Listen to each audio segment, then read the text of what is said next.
also was a friend of a friend, and he got busted for doing something similar. I don't know. He stole maybe $3 million worth of Jasper Johns paintings, and he's doing some time for it. But this Andy Warhol thing was resolved in a different way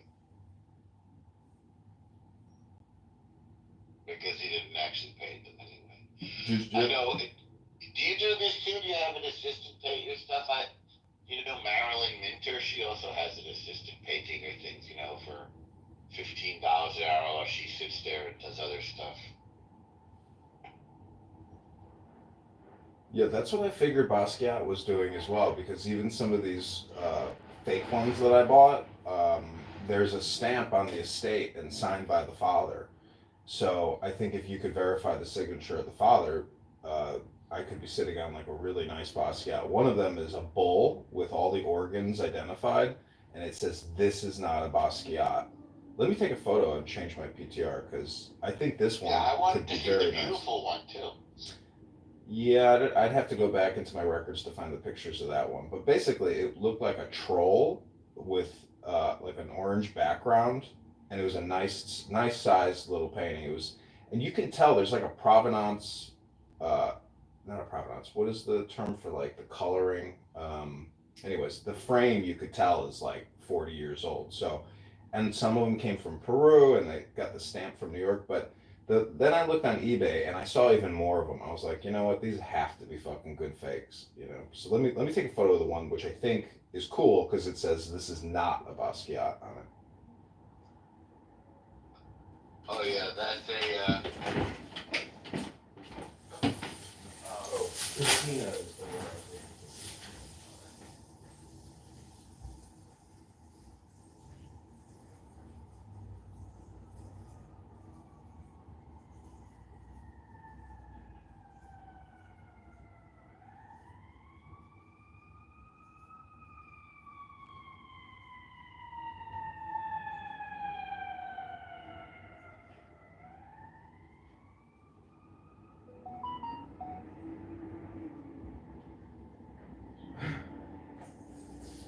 Well, I'll have to save it for another day.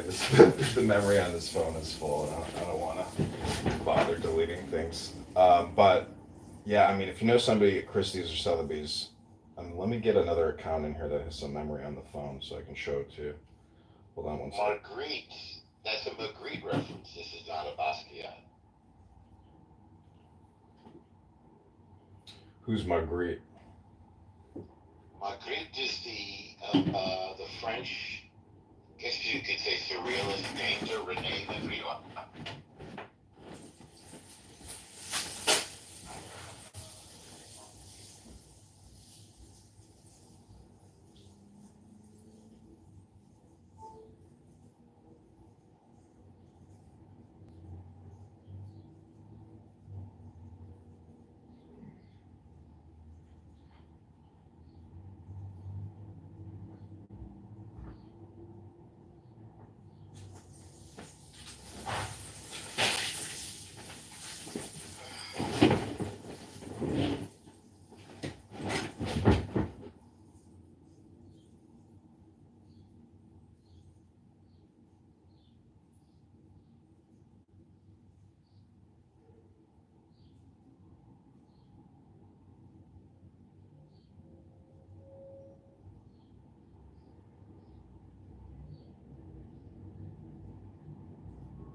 Okay, can you hear me?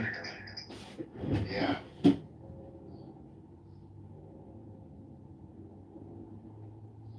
Okay, this phone has memory on it. Let me update my PTR. I submitted it to Christie's and Sotheby's, and they both just basically said not interested. Is that your anonymous account below? No. You know who I think it could be is Scott. The minister? Yeah, Why? because he just came into another room earlier with an anonymous account, but it actually showed his face. you know, Did he his. use his PTR, or used his real face on his anonymous account? I'm saying that I think that the app glitched and he came into the room and it like showed what his PTR was without making it anonymous. I like him a lot. Yeah, he's fantastic. He's very, you know, a very nice guy. Very smart too. But yeah, this is. Did it update? Let's see. Yeah, that's the Okay, one. yeah. Oh, I think it's cool I too. see. It's like a nice painting. I've never looked up what the V Looper thing is in the bottom right. But this one has the signature of the father and a stamp of the estate on the back. And the fact that it says this is not a Basquiat. I don't know if the 18 signifies it's like number 18, you know. Yeah, the series. Yeah. Is it a silk screen? No, it's like a cardboard canvas kind of. Like a dense cardboard canvas. All right, I'm gonna get up and do something. The coffee did nothing for me today. Oh, my little pumpkin is here. I quoted you, Me or little pumpkin? you, on Tanya. What's up, pump? I've never had someone call me pump, so sure, but I like Stick it. around. You'll get it again. Oh, What was the quote from the Tanya? I mean, actually, I'd like to know for the record about how our relationship to God is similar to a thirsty person sitting next to a glass of water and not drinking it. Like it's right there, and yet we don't drink.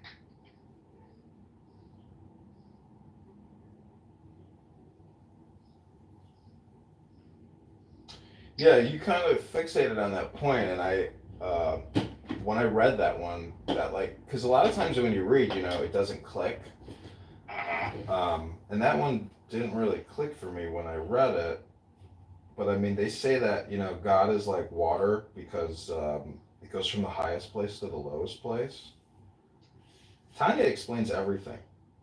It's unbelievable. You gotta That's get this another good book. point. You gotta get this Wow. book. It's called Tanya, the Masterpiece of Hasidic Wisdom, Selected Annotations Explained, translated by Rabbi Rami Shapiro, forward by Zalman Schachter Shalomi.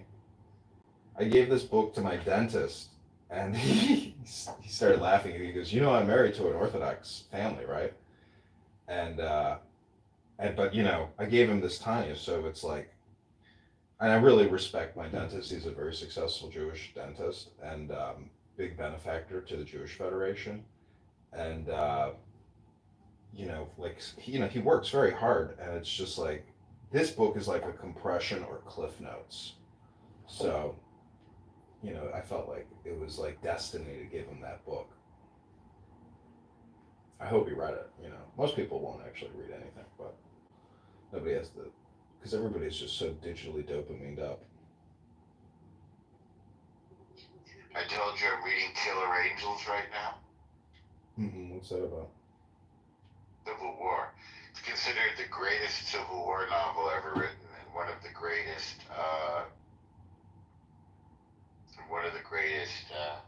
war novels, period, ever written. I have heard of that actually. Yeah. It's about the Battle of Gettysburg. Oh, you know, It's really good. I went to the Citadel in Charleston, South Carolina for undergrad, and I got promoted from a private to a major in the regimental chain of command when I was a junior because I interviewed for the position, and so part of my job was to take VIPs on tours of the college, and I would bring them to the museum on campus. And after doing enough tours, I started learning things, and there was a section in the museum about military intelligence, and I was giving a tour to like some famous author, and he was writing about the Civil War. So I brought him to this section that I found was interesting because it was about miscalculations and intelligence, and so all these artifacts that the college, the Citadel, had preserved, you know, from history were sent to Columbia, South Carolina, which was destroyed in Sherman's March. They were sent for safekeeping. So I was like, if you want an example of military intelligence failure, this was a great historic loss, because of lack of What was the intelligence. loss? The school had sent all these rare artifacts for safekeeping in Columbia, South Carolina. What were the artifacts, though? Can't remember what it was exactly. It had Okay. it had pictures, or no, it didn't have pictures. I don't know. It was talking about it was a section about military intelligence. So, Okay. anyways, I'm just saying that I went to a historic Civil War college, which is kind of Oh, interesting. yeah, And Charleston. what about this author? Did he write about it or anything? He said he's thanked me. He says I'm going to put that in my book. I was like, cool. But anyways, it's just an experience. That's interesting. Dude, talking about, you've got to take a look at this book. You shouldn't even wait because you served. What was your position, by the way? Like, what did you do? What was your job? I was a sergeant in the infantry, and then after I graduated college, I got promoted. Well, you commission. I did my MOS was intelligence, What's MOS mean? military occupational specialty. Interesting. What kind of intelligence? You think there's intelligence? No, I mean I was like in a linguist unit. You do interrogations, translations. Oh, I had a friend who did that.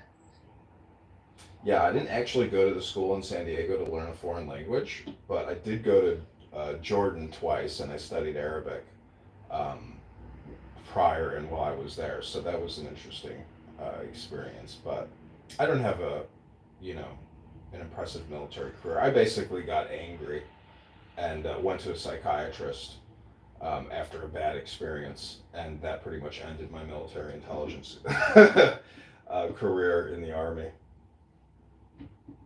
What was a bad experience? Just dealing with people. I had been through a lot prior to getting there, a lot of very intense combat training. And when you get into intelligence, there's a lot of completely incompetent people who don't actually, have never actually maybe trained or prepared for combat. And I actually had this girl that I met on a birthright trip. I was madly in love with her, and I had booked a hotel at the W Hotel in San Diego, and I was so happy and excited to go see her in San Diego, spend a week with her. We had it was July 4th weekend or something. So this African American major, this female, who was screaming at me as we were running up a mountain. She was on a golf cart yelling at me, which drove me insane. And then we took a test, and I got like a 80% on it, and it wasn't a high enough score for her. So she restricted my leave and said, you can't go anywhere. You have to stay on base for the holiday.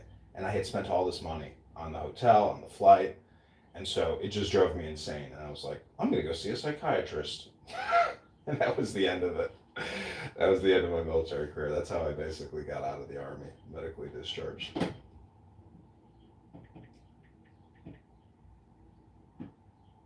Not a very glorious or honorable way to serve, but um, I don't know. I just felt like I was being duped, and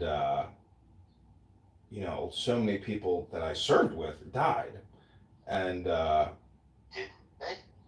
yeah, In yeah, Iraq? Afghanistan mostly. Some in But Iraq. there's Farsi there. I guess that was a different part of your.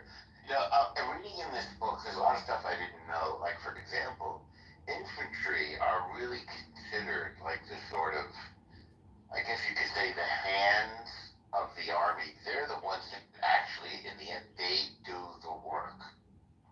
Am I Yeah. expressing this correctly? Oh yeah, that's when you're in the barracks in Georgia at Fort Benning. There's paintings, murals on the walls, and it says specifically like, "You take the land." Like that's the whole thing. You control the space. So they are the right arm of God in war. They really, they're the ones who do the dirtiest, most horrific, have the most horrific experience. Can you tell me any more about this? I'm just because it's like the cavalry. I didn't know any of this, by the way. So I mean, I didn't even know that a carbine or carbine is what you shoot on a horse. That's why you have it. Or I guess now it's on a tank or something. I don't think they use horses anymore, right? Like a carbine is for mobile fighting, right? I mean, a carbine, that's like a rifle, isn't it? Yeah. Okay. So somebody else told me about this. Somebody from this app. But like cavalry is really different than infantry, right? Cavalry is like sort of you're moving, but infantry is the actual fighting. Yeah, you're digging trenches. Do they Yeah. do they still dig trenches? Yeah, if you think that a U.S. soldier isn't going to dig a trench, I mean, that's exactly what they're going to do in their training. Is it a trench? It's a one man trench, though, right? Not Yeah, not a a wall. trench, not a trench, but I mean, they call it a fighting position, and so it's basically a dugout or a foxhole. A foxhole, right, right, right. Yeah, and you carry a spade just for that. Yep. So you dig a hole, and then what's the word that you use, and then you fire from there. The word you use that, I mean, Digging a hole, like you create a you position. create You dig. your lines of fire. You have to have like interlocking lines of fire, with your squad, with your company, or with your platoon. I mean, you have to, you want to have interlocking sectors of fire. What does interlocking sectors of fire mean? You don't Meaning you want to just explode it. cover you can cover the whole terrain, the whole battle space. So there's no open spots for the enemy to come I in. guess they've been doing that at least since Roman times or before. But can you imagine in Gettysburg they were still doing human waves? Isn't that fucking crazy that they couldn't advance their military strategy to do more guerrilla tactics, but they were still doing human waves because I think it was like they felt it was the only honorable way to fight, or maybe they actually viewed that as the way to strategically do it. To me, that's insane. Like, how could intelligent people in the 1860s do human wave combat? It's crazy. Running into a line of fire. Yeah, what kind of fun? I mean, in Gettysburg, they had that position behind, I guess, those brick fence line or whatever, and they came up a fucking hill, the Confederates, and they lost. I mean, what the fuck were they thinking? Would you volunteer to do that? Wouldn't you look at your general and be like, General, I think I got a better idea. Let's not do a human wave into a fortified position. It's crazy. But they thought they could do it by taking the center. I don't know. Did the rebel yell? It was supposed to be bone chilling. Did you know about the rebel yell? Yeah. Yep, I've heard. Yeah, they'd scream. They'd they'd scream as they ran into you.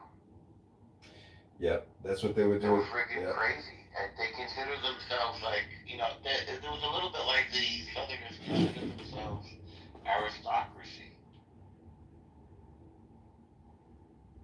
They considered themselves better fighters too, and motivated. I mean, they were fighting for the land, and the Northerners were fighting for something else.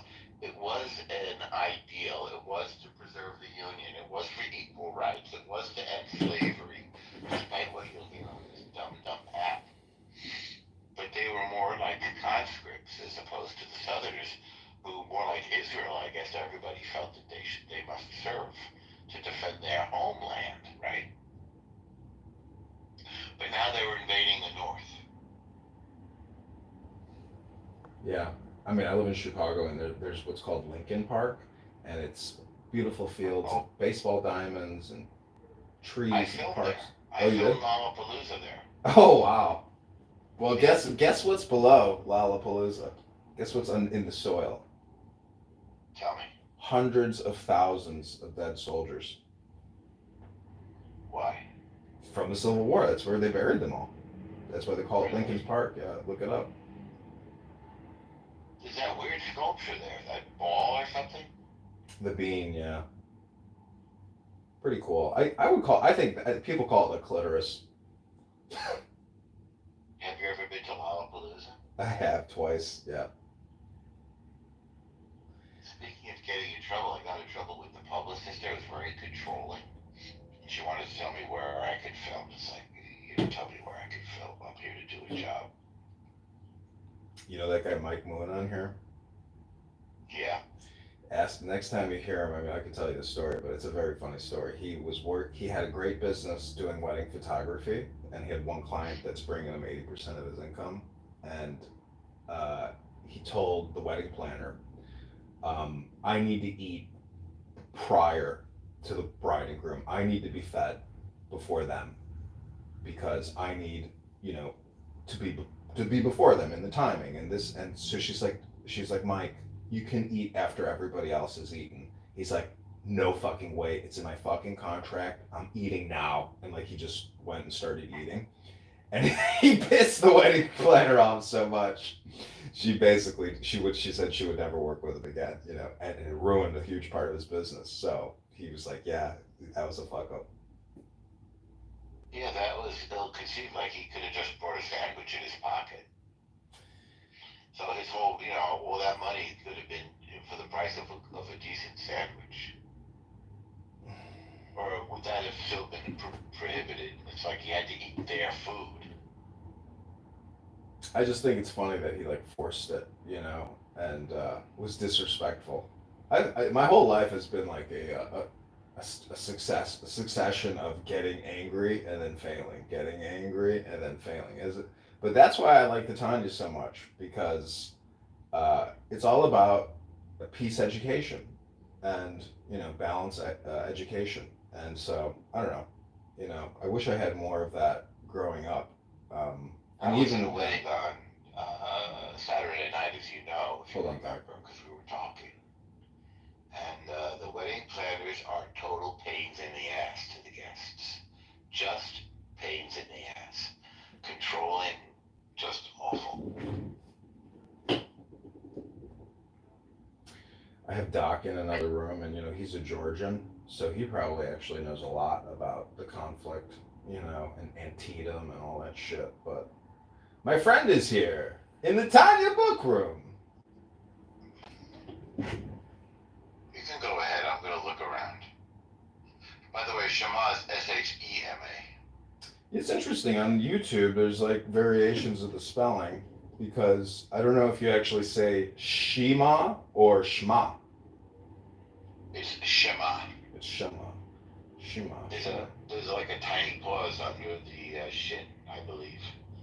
Don't you think it's interesting because it's she, ma? Those are like two female names. But that's just English. It's not.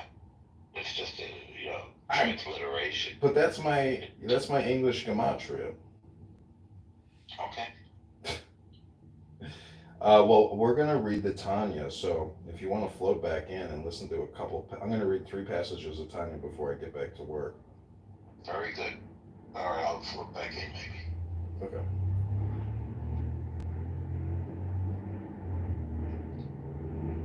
My friend is here. I finally found it. Tanya book, my friend. Man, yesterday, fucking Sam on this app. He's back at. I signed back on this morning. He's got another room open about zoology. This guy needs to get outside and get some sunshine. Holy shit! Sam does not allow me to join his stage. I know he doesn't allow me to join either. Is it because of association with you that I'm not allowed? I would say that could be, possible. Does he know you? Does he never let you on stage? He just knows you to be an asshole when he doesn't let you on? Well, surprisingly, last night he let me up on stage, and I think it's because he was in a room with Lonzo, and as soon as I see Lonzo on this app, I start screaming, saying he's a ugly rat motherfucker with pubic hairs on his face. He's a Jew-hating piece of shit. That's not very nice. And I embarrass him in any room that I can. And then I think because I did that, Sam brought me on his stage because I was attacked, I'm sure vehemently, after I was kicked from the room. And he was going on and on about all the anti-Semitic, Jew-hating black people on this app. So. Can I share something, please? Bro, go ahead. Please. I just got removed from 2 rooms. I feel bad. Why? I'm sorry that happened to you. What did you do to get removed? Apparently, I'm annoying, and I'm getting on people's nerves. Did you say the F word or did you say the N word? None? Why would I say that? Oh, so why did they remove you then? I mean, I usually get removed from rooms for one of 2 reasons.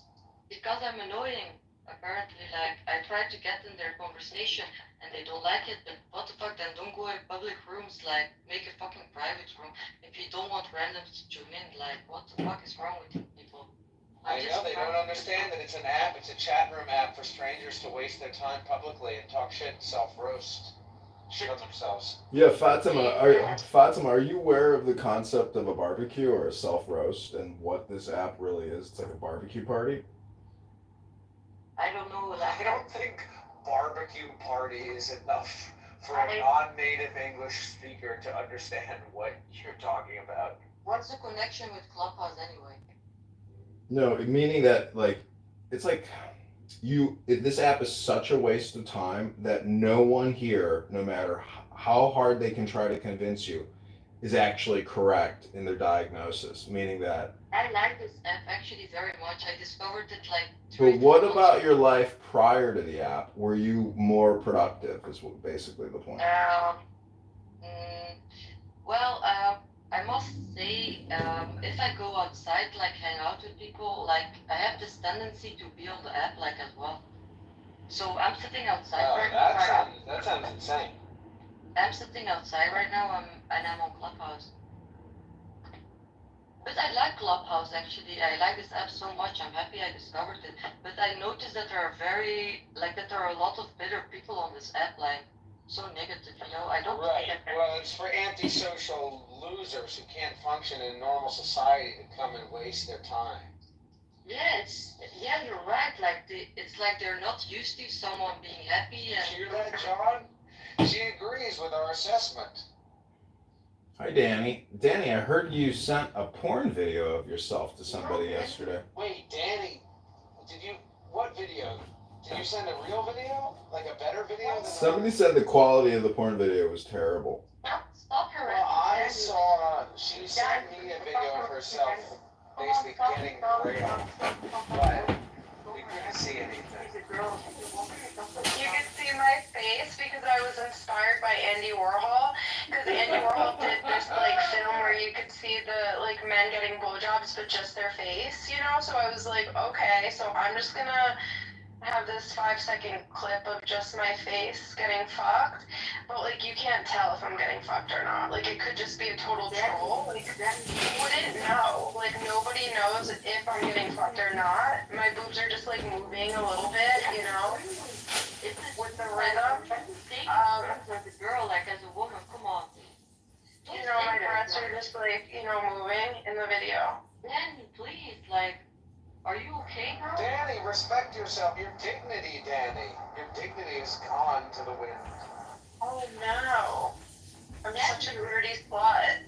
No, I'm not saying that, but please don't like do this to yourself. Danny, I think, is coming into her cam whore era. No. Please, Danny, I think you need some help, but I'm not joking with you, because like normal people don't say that, especially as a woman. You shouldn't do that to yourself. I don't know why you're so being self-destructive. You didn't need to answer these guys question about that. It's like not none of their business, you know. Do you want to play the video, Fatima? What? Oh,